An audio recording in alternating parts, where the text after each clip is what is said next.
il controllo delle dighe fatto in maniera diretta e operativa è secondo noi fondamentale, quindi noi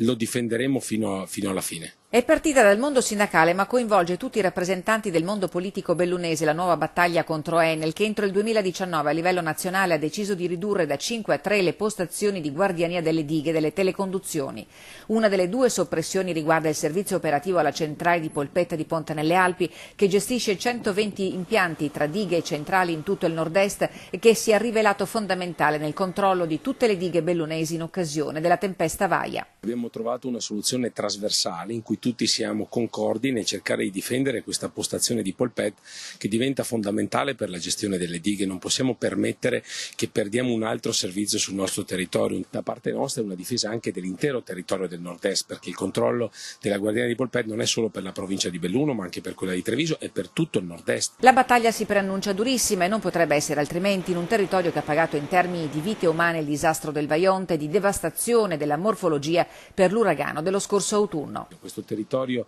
bellunese non può continuare a perdere servizi, quindi noi li dobbiamo difendere, ma soprattutto attraverso azioni condivise da tutti. Nel disegno di Enel, nell'ottica di una riorganizzazione del personale, c'è la trasformazione del servizio da diretto a remoto per l'impianto di teleconduzione di Polpetta e l'appalto a società esterne del controllo delle dighe, già operativo quello agli impianti di Soverzene e Cesio Maggiore e pare che a breve accadrà anche alla diga di Fedaia a Malgacciapela, di Senaiga in comune di Lamon e di Bastia d'Alpago.